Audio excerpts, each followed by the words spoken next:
একটি ভুলের জন্য সব কিছু কিন্তু হারিয়ে যেতে পারে।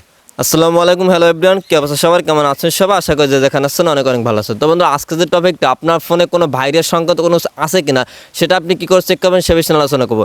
আর যদি আপনার ফোনে যদি কোনো প্রকার ভাইরাস থাকে সেক্ষেত্রে কিন্তু আপনার এই ফোনের সব ডাটা বা তথ্য কিন্তু হ্যাক করে নিতে পারে।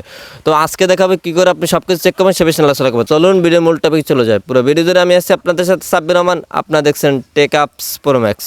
চেক করার জন্য আপনার প্রথমে গুগল প্লে স্টোরে চলে আসবেন। প্লে স্টোরে আসার এখান থেকে আপনাদের যে প্রোফাইল নামে যে আইকনটা আছে এখান থেকে আইকনটা চলে যাবেন। তো আইকনটা যাওয়ার পর এখান থেকে প্লে প্রোটেক্ট নামে একটা অপশন আছে, এখান থেকে প্লে প্রোটেক্ট অপশনটা চলে যাবেন। তো এটা যাওয়ার পর এখানে থেকে আপনি কিছুক্ষণ অপেক্ষা করেন। অপেক্ষা করার পর দেখতে পাচ্ছেন কিন্তু এখানে স্ক্যানার নামে একটা অপশন আছে, এখান থেকে আপনি স্ক্যানার দিয়ে দেবেন। তো আমি স্ক্যান দিয়ে দিলাম। তো স্ক্যান দিয়ে দেবো, এখানে আর কিছুক্ষণ অপেক্ষা করার পর এটা কিন্তু স্ক্যান নিয়ে আপনাকে জানিয়ে দেবে আপনার ফোনে কোনো অ্যাপসে কোনো ঝামেলা আছে কিনা বা আপনার ফোনে কোনো ভাইরাস আছে কিনা, কোনো অ্যাপস আপনার তথ্য বা ডাটা হ্যাক করে কিনা।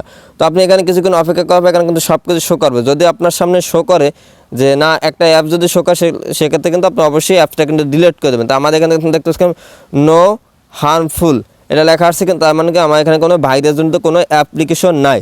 তো আপনাদের যদি কোনো এখানে অ্যাপ্লিকেশন শো করে অবশ্যই সাথে সাথে কিন্তু আপনি অ্যাপ্লিকেশনটা ডিলিট করে দেবেন, তা নাহলে কিন্তু আপনার সকল ডাটা বা তথ্য চুরি হয়ে যেতে পারে। তো আশা করি বুঝতে পারছেন। তো ভালো থাকবেন, সুস্থ থাকবেন, আল্লাহ হাফেজ, আসসালামু আলাইকুম।